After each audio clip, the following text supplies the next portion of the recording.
Hey everybody, we're back. So, mini-series Paranormal Activity, episode 2 for Paranormal Activity 2. This movie, so the first movie focused on Katie and Mika. This movie focuses on Katie's sister Christy and Christy's family. So Christy's married to Daniel. Daniel has a daughter, Allie, who's Katie's stepdaughter, and then Christy is married to Daniel, is a stepmother to Daniel's daughter, Allie, and then Christy and Daniel have a son who's named Hunter. So Katie is the aunt to the Christy's sister. Yeah. She's Aunt Katie, and then Mika, and so all those characters are the main characters of this movie, and then the dog Abby, which is funny. It's my daughter. Sorry, Abs. And because we're Screams and Beans, and we are filming this on the same day, obviously we're wearing the same clothes that we had on earlier. We're in the same set. So the set, if you will, is my dining room, our gas fireplace behind us, and we're on the rockers that I normally have on the deck. And so we're able to sit back, relax, rock, drink our coffee, any normal weekend day. So I turned that light off to hide the glare from my glasses, but honestly, I still have a glare from the windows across, so I'm going to turn this back on because I think it lights us up a little better. Yeah. I still look pale. I'm still white. Yeah, well. I'm a ghost. We don't have outdoor I am a ghost. Because the stupid hand things never work for me. Oh, on the faucets in the bathroom? The faucets and the paper towels, you're supposed to wave your hand. It never works. I'm this person going, come on. Oh, you might get out in the sun more often and not be so translucent. My arms can. That's it. I know, driving, That's you it. drive around. This is all pale. We're still drinking the same Rwandan dark roast. I made it into a French press and I put it in this carafe, and this carafe keeps it really hot. This is cool. And let me just tell you, refills. This is one of the best sounds. Oh, yeah, right? Except when you have to pee. That's true. I think we're almost going to finish this off. Yep. Finished it off. How much creamer you want? Well, I find the lid that I always throw on the floor. Oh. I always throw the lids on the floor. It's this is one of my favorites. It's Safeway's organic vanilla creamer. It's vanilla and sugar and cream. I gotta have it. I can't help it. I try to drink my coffee without vanilla, without cream. I can't drink it black. I'm just not If it tasted like it smelled, wouldn't that be amazing? The smell of coffee when Dave opens a bag of these beans, because we keep them in a vacuum sealed jar, but when he opens a brand new bag to put in the jar, the smell in that bag, I'm like, if we could just make coffee taste like it smells, yes, that would be fantastic. Oh, it'd be amazing. I don't understand people who could just drink black coffee. I know, Gilmore Girls, they just suck it down and it tastes like water. And I'm like, they're lying. It's really they're cool, lying. Because how can they not make bitter beer face? Bitter fruit, yeah, it's bad. Okay, so we're in Paranormal Activity 2. The movie released in several theaters at midnight on October 22nd. Here's the fun fact. I was looking at my scrapbook and actually have the movie stub of when I saw this movie with my sister Sarah in Portland, Oregon on October 22nd. We went to a 9:55 p.m. showing. We have to go to the night one. So, and this was the one that, of all of them, that actually scared me. Really? When I got home a couple nights later after that movie, it was still with me, and I was just not, I was vacuuming at 2 a.m. I had lights on. I was trying to sing Disney songs. It stuck with me for a while. It scared me. That is too funny. Rotten Tomatoes gave this movie a score of 5.6 out of 10.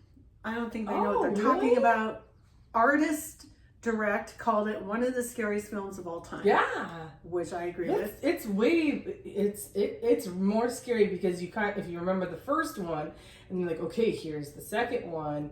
It amps you up. Really. Like your mind is set up for the premise of this being a found footage type film, or you know it's like going to be camera filmed based and whatever. But it just so much in this movie. Entertainment Weekly said the film blends shock and suspense into shock pence. I love that. Shock pence. I love that. I mean, that is what I'm about. Right. Like, a shocking suspense movie, right? Like, I think of Psycho, I think of Silence of the Lambs, I think of even a little bit of Halloween. Like, there's shock pence. Like, you're waiting. up. You're anticipating for something to happen. It's a great turn of phrase. I'm surprised it's not more commonly used. The movie broke the record for the biggest midnight release of an R-rated film. Oh, wow. And it broke the record for biggest opening for a horror movie of all time. Wow. So eat that, Rotten Tomatoes. Yeah, Rotten Tomatoes. So yeah, this really took the box office by storm, which is great. Considering the most popular movie of 2010 was Toy Story 3. Paranormal, one of these things Toy is not Story. like the other. Well, you can go watch the scary movie and then go to Toy Story and be like, oh my God. Calm down. Toy but Story then Toy 3 Story is is creepy the one too. I bawled my eyes out at the end. Remember, like the little girl, she leaves the Jessie, and I just was oh my creeped God. out by the toys. Oh yeah, the weird, like the bear that you knew was wrong. They just stop. Like then you're like, okay. Then you walk out of the room and then they're okay. It just creeped me out. I'm like, does it really happen? Sometimes you think did you shut Abby's door and then open it real quick to see? No, it was just like, when you put things away and then it's like, I know. This is why I I had some doll babies when I was a girl, but I didn't have the kind of dolls like Annabelle where you sit on shelves staring at you waiting to our murder. house, we did not allow the talking dolls. The ones where you walk by and it says hello or anything that talked like that voice activated or motion censored toys was not allowed. I did not want to wake up at 2 a.m. and walk through my house and be like, good morning, or what are you doing? And be like, no. I have goosebumps right see? Now. No. So in our house, we never allowed the talking baby dolls. We never had one. And Abby got mad at me when she was older. Can I have this toy? It's like, no, it talks. When you walk down the aisle and they're like, hello, or they cry. I'm gonna take my glasses off. We never had those in our house. They creep me out. Toys are creepy sometimes. So the baby doll that I had that I actually found quite amusing and not scary because she didn't talk, but she crawled, and she was called Baby That-A-Way. Okay, I remember that. And she was hard plastic, but she had her joints moved in her shoulders and her legs, and so she would like crawl. So you'd put like a dress on her and play with her, and she'd crawl, right? But if she like crawled into a wall, she would just stand there. So I would crack up because I would just let her do it. You idiot. Turn. So you had to like physically like move her and like relocate her, and she'd go to the next wall. Oh, it was fun. Okay, highlights in 2010 in the U.S. Billboard Hot 100. What do you think the most... Okay, so I have 1, 2, 3, 4, 5, 6, 7. I have 8 of the top 100 Billboard songs. Like 2010. See if you could think of one. I would have no clue because... that's a long... we're talking 14 years ago. I listened to Disney a lot at that age because Abby was 4. Oh, okay, that makes sense. So pop radio is really not... Okay. She was really into Kid Bop. I think that you'll know some of these. I know some of these, but I don't know all of these. Okay. TikTok. By Kesha or... Yeah, okay, I know that song. We Are Who We Are, Kesha. Okay. So she had 2 songs. Okay. I'm a Bee, Black Eyed Peas. I think if you heard it, you would know it. Okay, yeah, because it doesn't sound familiar. Not Afraid by Eminem, which my sister Jessie and my nephew Riley, they're both Eminem fans, so nod to them. I like some of his music, but I don't recognize that. But again, if I heard it, I probably would remember 14 years old is this song. I had no idea. Just the Way You Are by Bruno Mars. I mean, that song is that old. That is like, wow. No. And that's who Lonnie, I think that's her freebie, is Bruno Mars. Bruno Mars. She loves him. Rude Boy, What's My Name, and Only Girl, Rihanna. Rude Boy. So I don't know Rihanna's. Yeah, I don't know her very well. The only one I know is Umbrellas. OMG by Usher. No. I mean, I know these names like Usher, Rihanna, Keisha, Black Eyed Peas. I just don't, individual songs, I couldn't, they're not coming to mind. Raise Your Glass by Pink. Yeah, I know that song. And then California Girls and Firework by Katy Perry. I mean, I love Katy Perry. Yeah. I don't care what her personal life is like, what choices she's made. Russell Brand is an odd choice, but no judgment. I mean, he might have a great penis. Who knows? So, I love her music. She's so empowering and fun and playful, and the beats are good. You can work out really bad for her songs. I know. I don't know why. They're really great. Fun. I love her. So go Katy. We like Katy Perry. Again, because I love our actors and actresses. So in the first Paranormal Activity list, I had down that it was a really good book year. Remember? Oh, so yeah, one of all the books. The books, The Blind Side, came out 2006. By 2010, it was made into a movie, and Sandra Bullock won Best Actress. Oh wow! Oscar. Okay. And she was up against Helen Mirren, Carey Mulligan, Gabrielle Sidibe. Sorry if I mispronounced that. And Meryl Streep. I mean, if you're up against Helen Mirren and Meryl Streep, holy shit. So good job, Sandra. We love you. It was a good movie, but it came out that it wasn't real. No, it was. No. It was based on. But so when they say based on, yeah, there's parts of it. Because there was a huge scandal about it. I don't know, it was like a couple years ago. I remember that. Yeah. So, like Michael Orr saying, they were not everything happened the way it happened. Well, then they were bashing Sandra for it. I'm like, she's the actor, right? You're given a script, you read, whatever. What is she has nothing to do with that. Again, people are stupid. Best actor that year was Jeff Bridges for Crazy Heart. That was the movie I did not see. I didn't see that. He was up against George Clooney, Colin Firth, Morgan Freeman, and Jeremy Renner. Oh, wow. What a nominee list. Holy crap, Hollywood. Good year. Okay. Our Life in 2010. I'll let you go first since I went first. Okay, so... Mary has no memory. This is going to be really, because I do have memory issues, so if it's not written down or obvious, I have no clue. I have no clue what 2010 was. Yeah. Well, I scrolled through Facebook. I scrolled through, everything that I could think of. I tried to look up things, like what happened in 2010. And I'm like, no. Abby was 4, so everything. So your life was her. Everything was around Abby, yeah. I mean, so you probably weren't paying attention to pop culture. No. 4 years old. We lived on 15th Street. Could have been in the Popo. I was with the SWAT team a couple times for the neighbors around that time. Ooh, exciting. So, but I have there's nothing. Okay.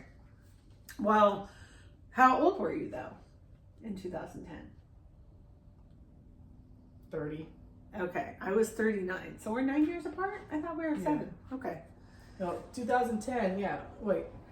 I was, because I was 26 when I had Abby. Okay. Yeah, so I was 30. So. Oh my God, I was dirty 30. I mean, that's like a, milestone kind of year. I don't know. It was every decade. We didn't do anything. Okay. I was 39. I went back through my scrapbook again. I just kind of wrote down things that I did. So, February, we went to a red wine and chocolates tour on the Olympic Peninsulas. All the wineries were doing some kind of special event that you could have some kind of chocolate paired with whatever wine they were featuring. And that was actually really fun. You had a little passport book, and so every time you went to one of the wineries, you got a little stamp. Like, we're on the Olympic Peninsula. There's probably 6 wineries max. But still. So, you know, it was fun. Our favorite is the Harbinger wines. The gals there make fabulous wine. Second to that would be, oh my God, I'm drawing it. Camaraderie Cellars, which has a really fun little venue. You can just sit outside by fire I don't drink wine. sip some wine. So anyway, I like the concept we of did it. the wine thing. Yeah. And then Dave's youngest brother, Carrie, and his wife, Bobby Joe, and their daughters, Ariel and Gabby, who were in their teens, they came up for a visit. And so it was in the Twilight years. Oh. Like not Twilight as you're old, but Twilight, the series, Stephanie Meyer, Vampire, Werewolf, blah, Right. blah, blah, Edward, Jacob, Bella. So we went to You did the tour? We took them to Forks. We took them to First Beach and Ruby Beach and all the little sights and sounds around the store. And we went into the Twilight store in Forks. And there were, you know, there's like these giant cardboard cutouts of like the characters.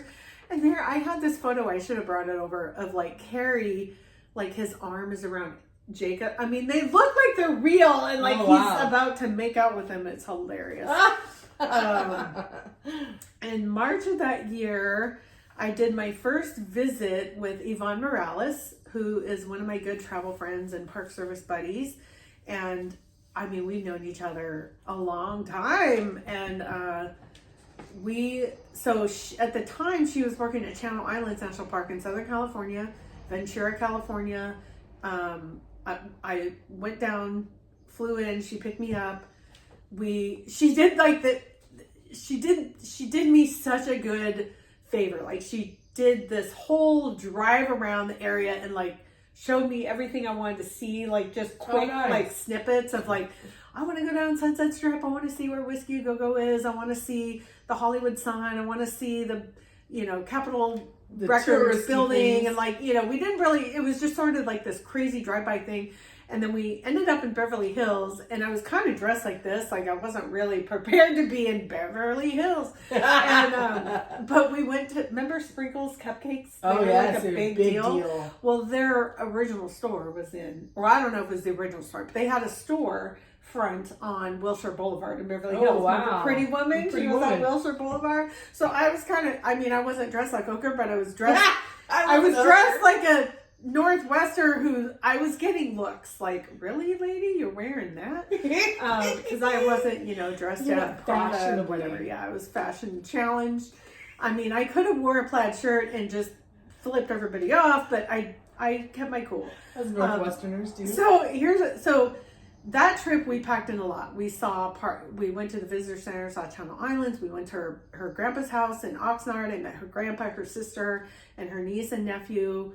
Who, her niece at the time was 5, and she just graduated this year also in high school. Oh. So, I mean, this is like, holy crap, long time ago. Gosh. And then we went, like, we did the Beverly Hills thing, and then right after Beverly Hills, we headed to Disneyland, and we were going to have time in Disneyland. Well, we had lunch in Beverly Hills at P.F. Chang's. 2 tables over was Edward Herman having lunch with his family. Mr. Gilmore. Oh, okay. I knew it sounded familiar, but he was also the lead vampire in Lost Boys. He's been in so much. A beloved actor. I mean, personally, I've loved everything he's been in. And I was this is like old dude, right? It's not like some hot actor that I was so like excited of seeing a famous person. I left my credit card. Oh shit! At the restaurant, and we just got into Anaheim, and we're gonna buy our tickets, and I couldn't find my credit card, and Yvonne had to drive us all the way back to P.F. Chang's. I picked up my credit. I had called, and they had it, and I picked up my credit card, and we drove all the way back to Disneyland. Oh my God! Thank you for not giving up on me, Yam. I appreciate it. And we had a blast in Disneyland. It was so much fun. And I mean so after Disneyland, we went to Santa Barbara. She took me at Santa Monica Pier, that famous pier with the Ferris wheel and everything. And it was like but I didn't know this was the end of the Route 66. So like if you had driven Chicago to LA, it was Santa Monica that you ended up in. Oh. not LA proper. And so that was pretty cool because like I'd always wanted to be on Route 66. Route 66, I was on a pier. And then she it. took me to the Ventura Pier, which is closer to like where she grew up, and lots of people fish off that pier. And then we went into Santa Barbara. We did some wine tasting around the area. We really had fun at Tres Hermanas winery, which is Three Sisters. Oh. And Yvonne's history or I don't know what her background. She's comes from a Hispanic family, so it was kind of cool to be at a winery where three Hispanic sisters set it up, and they actually made pretty good wine. That's cool. And then she took me to Solvang, which is a really cute town that's it reminds me of Paulsbo. It kind of has that like German, Scandinavian vibe. Really cute. And the restaurant there, the Hitching Post, was in the movie Sideways, which is like a wine movie. Oh. I just loved the fact that I was eating somewhere that was like in a movie, right? I mean, it's just concept, fun. Yeah. So we did a crap ton that trip, Yvonne. I mean, that was really a blast. Jam-packed. And then April, we did a wine tasting trip in Oregon in the Dundee Hills area. It was part of a passport tour. And we were with family, and we went to this famous restaurant in the area called Painted Lady. And it's like kind of one of those Michelin star type places, but not, I mean, it was like fancy, and they didn't have a dress code, but obviously we dressed up a little bit. Yeah. But it was just one of those cool, like wine country type restaurants. They farm to table concept, and the food was amazing. And they had quinoa on the menu. And that was the first time that I had seen quinoa. And I said, how'd you pronounce quinoa. it? Quinoa. And my brother-in-law is, it's quinoa. I was like, oh. That's like me with gnocchi. Oh, yeah. Gnocchi. I'm like, gnocchi.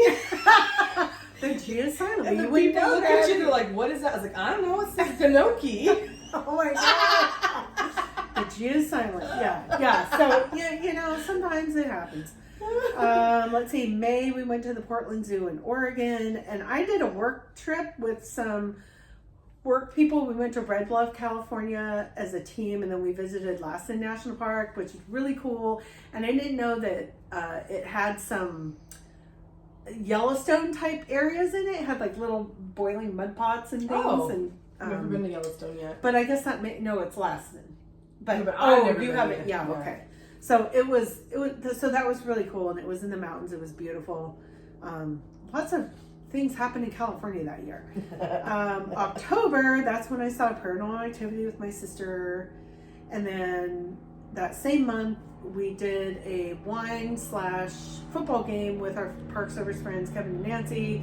We stayed at a B&B in Corvallis, did some wine tasting, stayed at Hotel Oregon in McMinnville, Oregon, which is a cute town.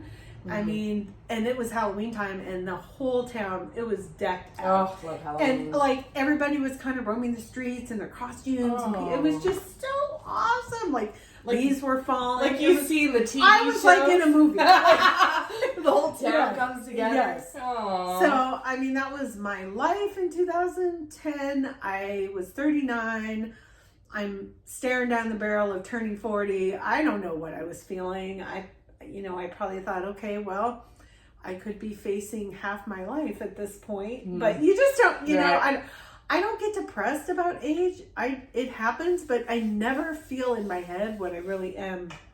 Right. I never feel the age in my head that I am in real life. Which is good. I guess. I don't know. Think young. Think young. So, again, I'm going to read the movie plot of this movie, and we could go a little bit play by play, but we'll try to keep it within the time frame we set. Just 20 minutes. I have 20 minutes? Okay, I'll read it. So that basically, August 2006, we're at the house of Christy and Daniel Ray. Christy is Katie's sister. There was a burglary that occurred,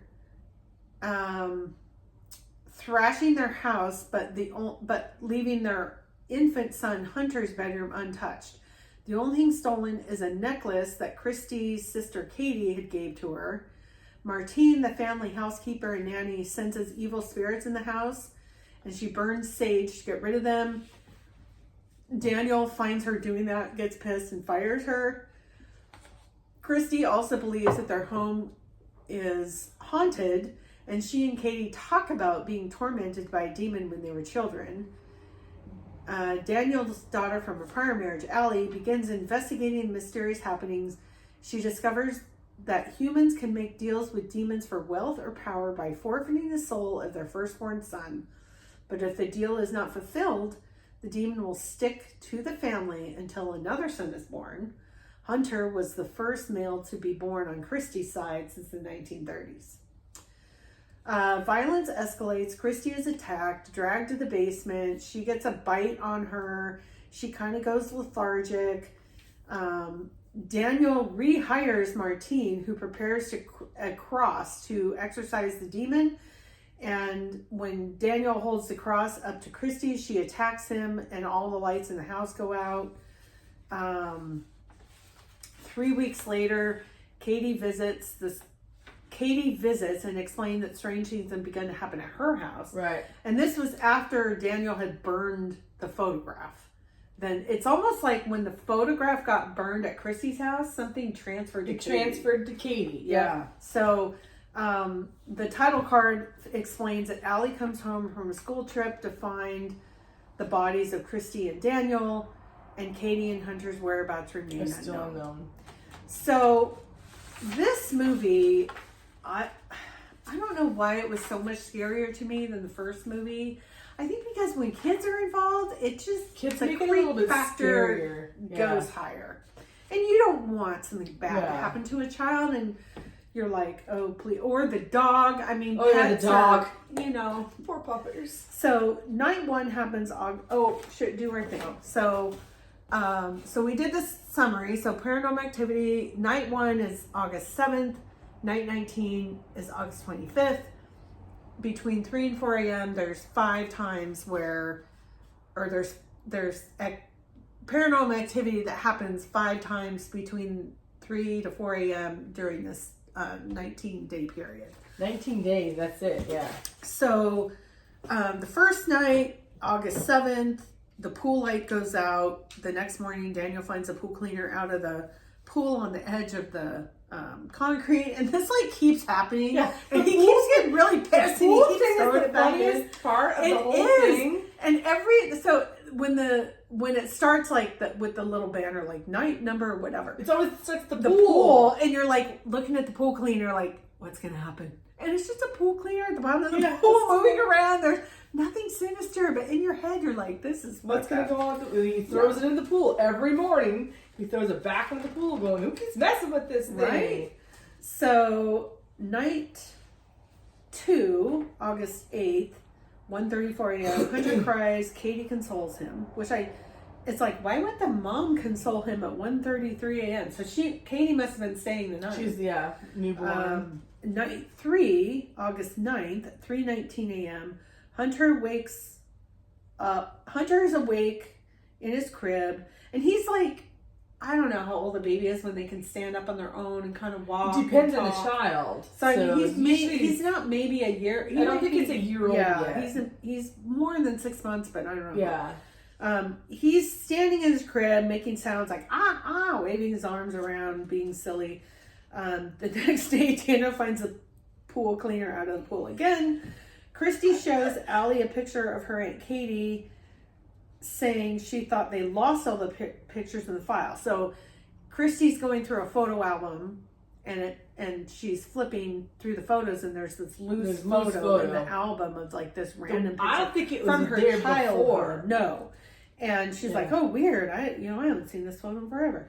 And it's in pristine condition. It's not burnt. Right. So this is August 9th. When Mika finds it at he and Katie's house, it's October 4th. Yeah, so, it's the same picture. It got transferred to their house. So when Daniel burned the photo, it's almost like the demon just took it and put it in there in Katie and Mika's house. It got transferred over, yeah. Okay, so night 4, August 10th, 3:06 a.m. Hunter's closet door moves. So it's like a mirrored glass door, and you see the mirror kind of go out and back in. That, it's like weird wobbly thing. And the next morning, the dog is barking at the basement door. Yeah. So in the kitchen, there's a door to their basement, and the dog is like standing at that door barking. Night 8, August 14th, 2:43 a.m. Hunter's crying. Chrissy finds him standing in his crib. She picks him up. She's standing by the mirrored bedroom closet in his room and then checks out the window. 2:49 a.m. Chrissy hears a noise, looks out the window again. While she's looking out the window, his bedroom door opens wider behind her. She doesn't see it. She puts Hunter back in the crib, re-looks out the window, hears a loud bang against the window, and the next morning discovers a dead bird. Dead bird. What the fuck is a bird flying around at 2:49 a.m.? They're not. Yeah. I don't. That was like, what? I mean, it's not an owl. Yeah, it's not an owl.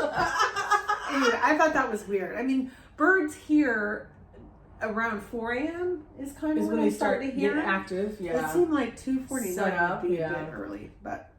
Night 11, August 17, 12:53 a.m. Fire starts on the stove, and the fire alarm goes off, waking Daniel, who's at Allie, who's with her boyfriend in the hot tub, didn't know the fire was happening. She had nothing to do with it, but her dad thinks that she left something on the burner, and anyway. Later that day, Allie asks her dad why he assumes whatever's happening, that he's in denial of that she thinks is a ghost is bad. She says, what if it's good? What if it's mom? Yeah, her I mean, that's so heartbreaking. Like, she lost her mom. And, I mean, what teenager wouldn't think, well, maybe mom's trying to talk to me. Yeah. And so what does Allie do? She tries to communicate with it. Yeah. Which we've learned is not good. Yeah. So later that night, so at night, this is night 12, 3:14 a.m., which was really in the daytime, right? So at 8:25 p.m. later, Allie's boyfriend comes over while Allie is babysitting, and they use a Ouija board to try and communicate with what they think is a ghost. Allie says, "Spirit, give us a sign. What do you want?" And I found this funny. She's like, "Literally anything." Like the way she says it is just hilarious. So her boyfriend, who's a total teenage dude. Yeah. Right? The planchette's moving, and she's like, "Are you moving?" And he's like, "No." And what starts? P-U-S-S, and Allie starts laughing. She's like, "You jerk!" And he's like, "Well, Brad." His name is Brad. He's like, "Spirits must want pussy." Yeah. Oh my gosh. Typical teenager. So they do it again, and the planchette spells Hunt. And then the screen cuts away, but we have to assume it was going to spell Hunter. And while it's spelling that, Allie's not really paying attention. She's kind of laughing about the previous pussy thing, and so I don't even know if she catches that. I don't think they did. No, because they don't go back to it. Right. So 11:06 p.m. Brad left. Allie's still babysitting. She's on the couch watching TV. The TV goes into static. And then we see a shadow appear over Allie, who's asleep, and presses toward her, and kind of this looming heaviness. And she kind of startles awake. Gasps awake, and the TV turns off. She finds the front door open. Yeah. Just, into their house. 11:08 p.m. She hears a loud noise at the front door, opens it to it. So she had closed the door. She closed it, and turned around. A couple minutes later, she hears a loud noise. She goes out into the porch, completely leaving the main house. Yeah. And then the front door slams shut. And it slams. It's not like it closed. It slams. And she's locked out of the house. Yeah. And Hunter's alone. In the house. With Abby, the dog, who comes to the window and starts barking, trying to what are you doing out there? Yeah. Oh my gosh.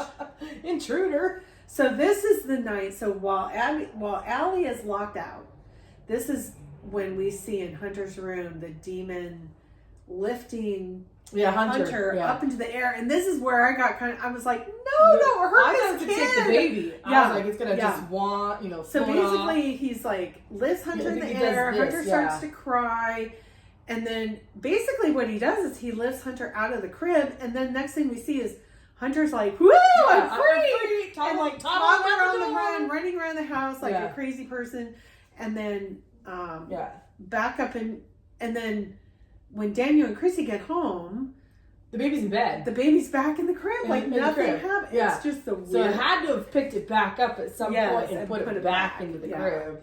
And Daniel and Chrissy get super mad. They think Allie was being irresponsible. And it's like the safety of the baby. She's just like, I didn't do it. You feel bad. The wind did it. The wind. She's like, there is no wind for it to slam that hard. It was hard. There's no way, that was even the wind.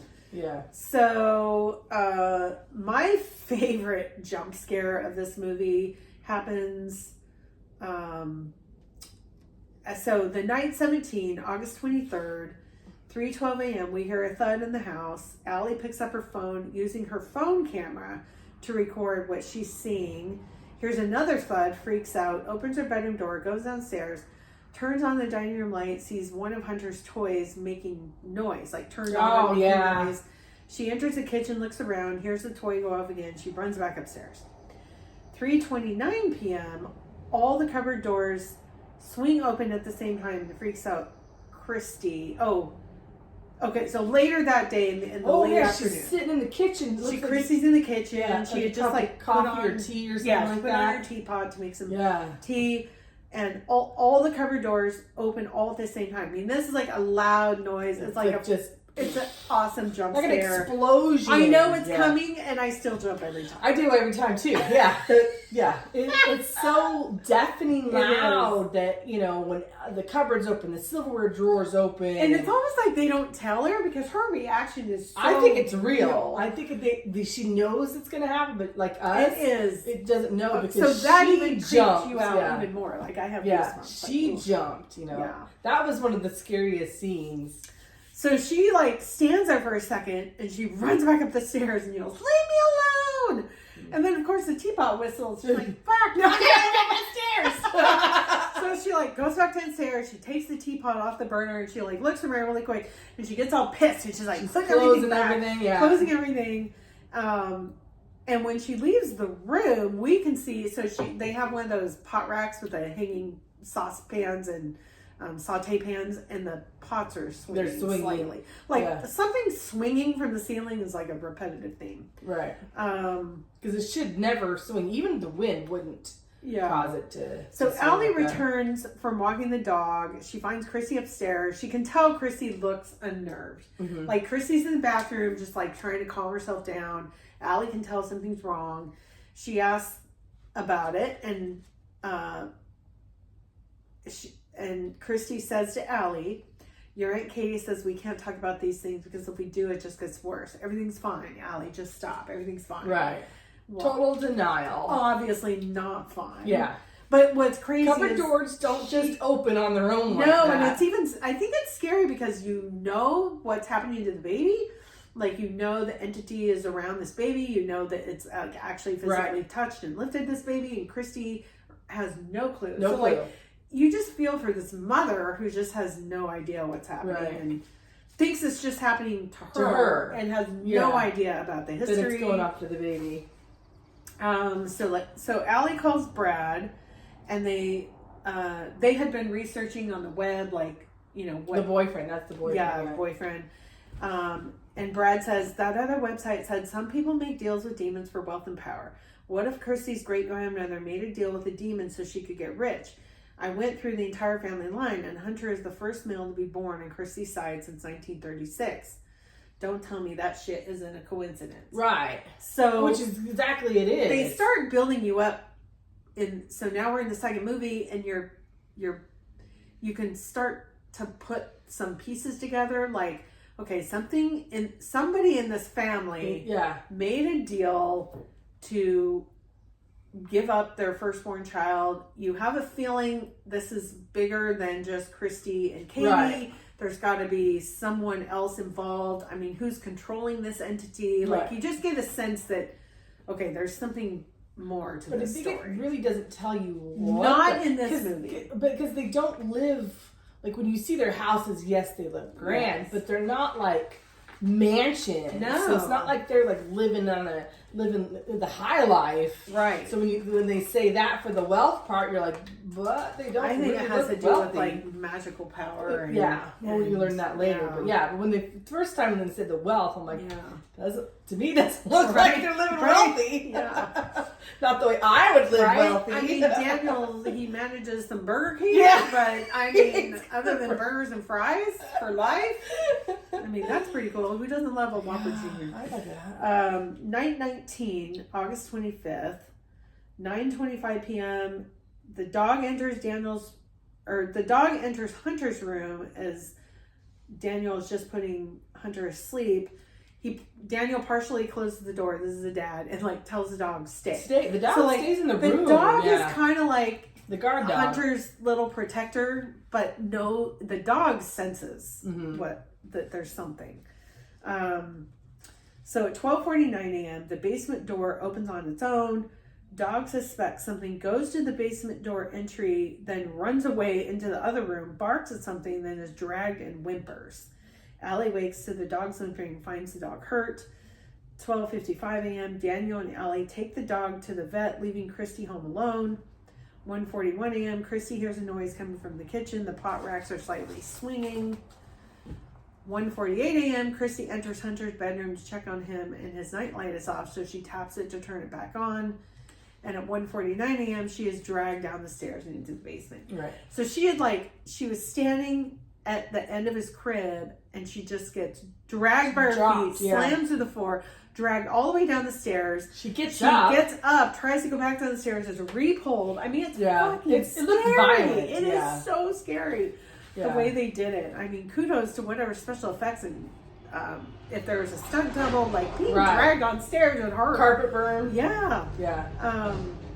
And down into the basement. Oh, it shows the one scene with the basement. Yeah, so... And all we could think, all of us, when we watched it, was just like, how unorganized was this? Oh, God. Yeah, we'll get to that. So, later that day, Allie finds scratches were made on the inside of the basement door with the word Meus, M-E-U-S, scratching into it. Allie goes to the security camera footage, sees Christy being dragged, has her dad watch it. He doesn't know what to make of it, is scared. Christy is in bed, lethargic, not speaking, has a bite mark on her leg, so she, got altered in the basement. Daniel holds a cross up to Christy. That's when she attacks Daniel, and the entire house, patio pool area goes dark. They can't find Hunter. Right. So this is where they end up finding Hunter in the basement. And this is what Mary's talking about. Like, explain. Oh my God. So most basements, even if it is a storage, there's at least it's organized storage, bins or whatever, this section's this.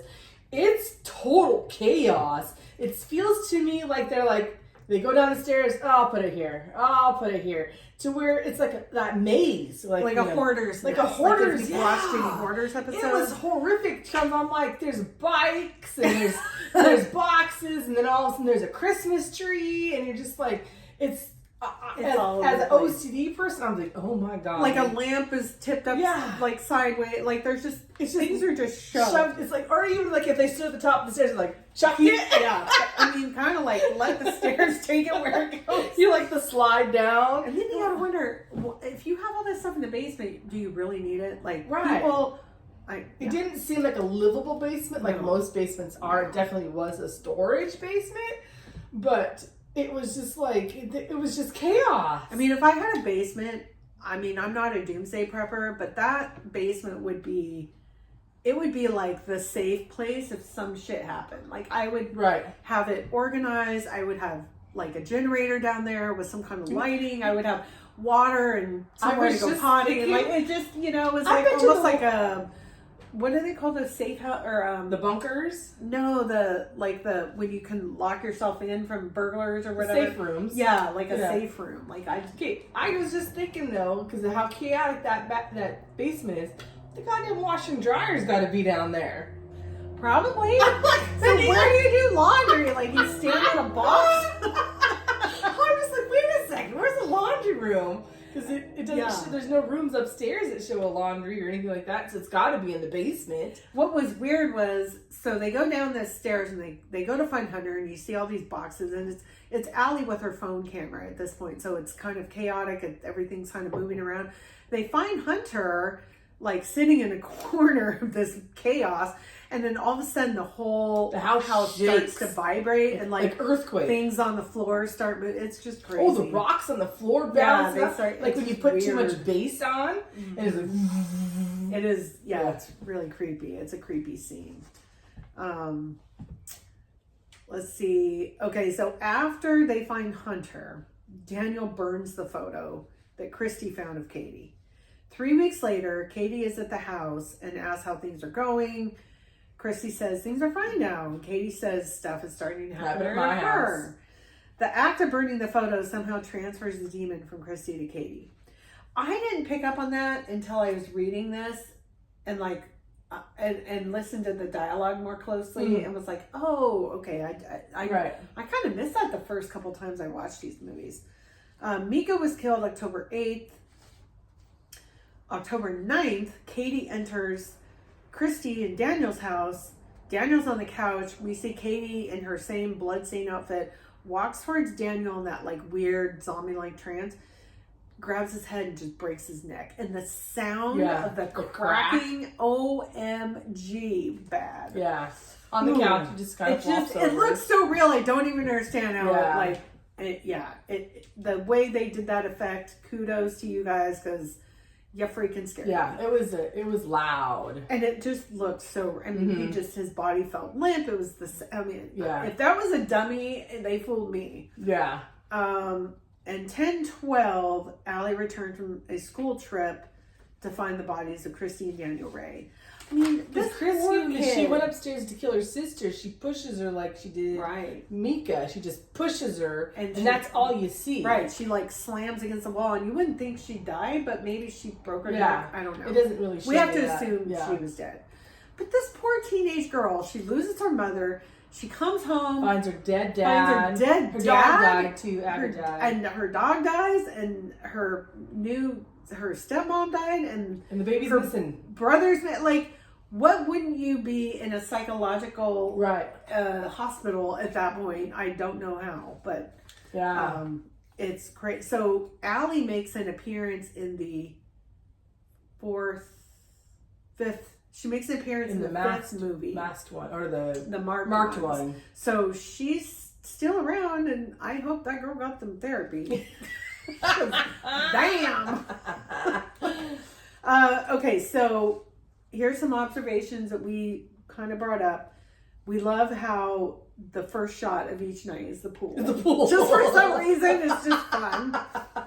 The pool and the front door. Yeah. So you always are looking for things to happen at the pool or the front. Nothing ever does. Right. But you always look because you're like, because you can see the front door, the stairway, that entryway. You're like, okay, what's going to happen? The house at night, compared to the first movie, has natural light. It has, like you can see the stove light, you can see the microwave light, you can see the pool lights outside. The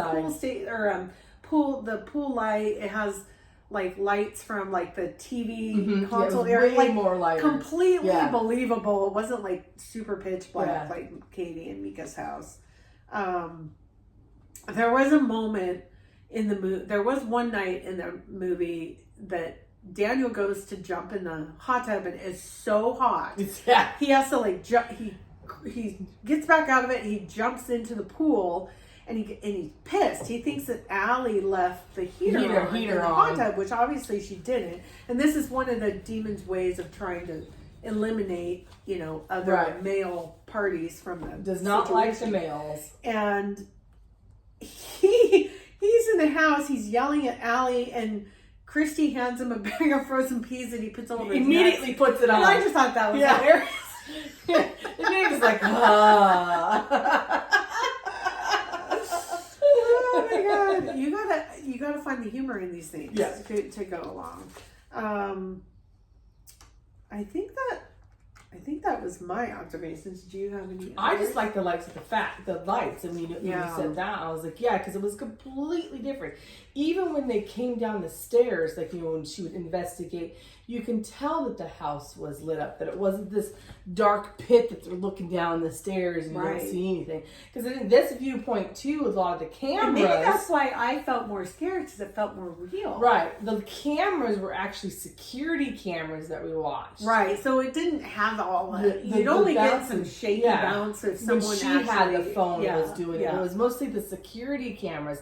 And the fact that they could go back and look, and she's telling her dad, and he's just like, yeah, this isn't real. Right. She's like, oh, how do you explain this? Yeah. That it's on camera, it was recorded, and he's still in denial that, any of this happened. It's like, okay, well, thanks, Dad. Making me sound like I'm crazy.